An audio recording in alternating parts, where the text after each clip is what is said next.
Okay, I'm back. So this is part 2 of this grazing plan idea brainstorming session.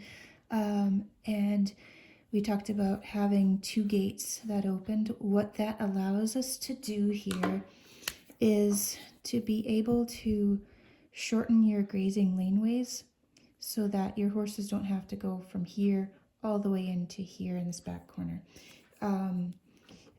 The shorter you can keep things, the less like the horses get caught in a back corner or it's narrow and they kind of freak out. So if you can have a wider area for them to graze, they'll be less stressed.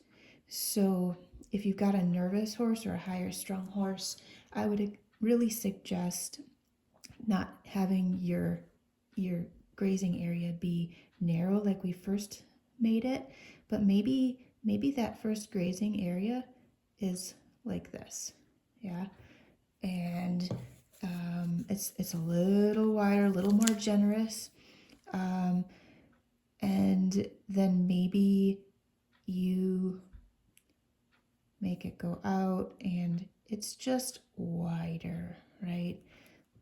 And they've got room to frolic and lay down if they want. It's less like a track area and more like an open pasture space. You can still use your red lines to split it up, but then you've just got a little more space, right? And maybe this just goes here, and then maybe this is wider and you just move your red fence just a tiny little bit.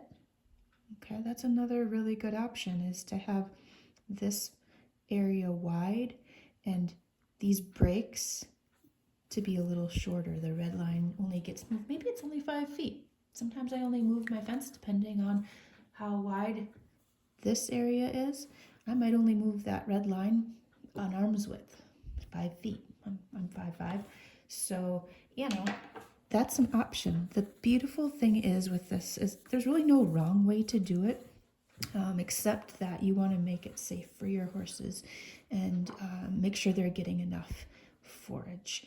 So when I'm grazing an area like this, they'll always have hay, somewhere removed from where they're grazing. So they have to walk, maybe the water's somewhere back here and the hay's somewhere back here. They have to walk out here to graze. They walk back. They walk over here for their shed, shelter area. So that's all good movement, and I love encouraging movement. Give them a choice. If they've got the forage and they've got the hay, feed lower octane hay all the time, lower calorie hay. It's not gonna hurt. It's not gonna hurt them if they want the grazing. Great. Now I'm gonna say that with caveat of it's not gonna hurt as long as that hay is low calorie. You can have hay that will give them laminitis, and that is not the kind of hay I'm talking about.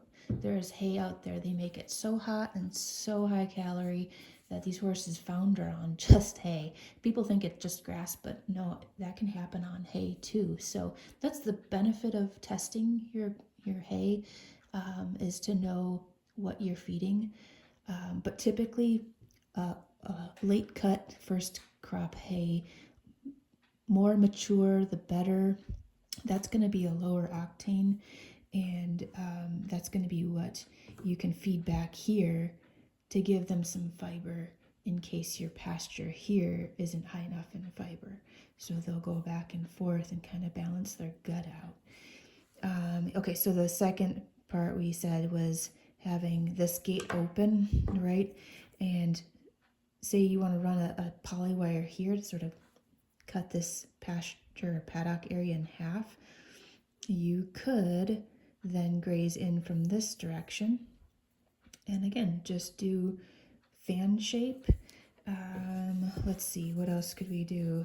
The thing I wouldn't recommend is to do lots of 90-degree corners, or like to do like this with your poly wire. I don't love this because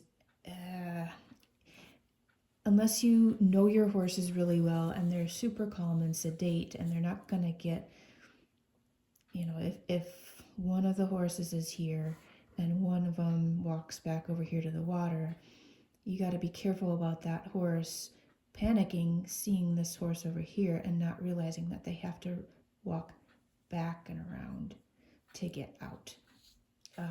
So that is, it depends on the horse. Again, you really have to know your animals. If you've got 2 geriatrics and they are the calm, steady eddies, it'll be fine.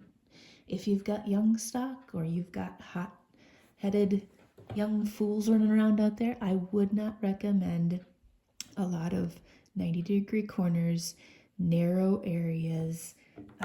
It's going to be more stressful for them, and they could get pushed or panic through that polywire. So, okay, hope that was helpful. Let me know if you have any questions. Thanks for watching.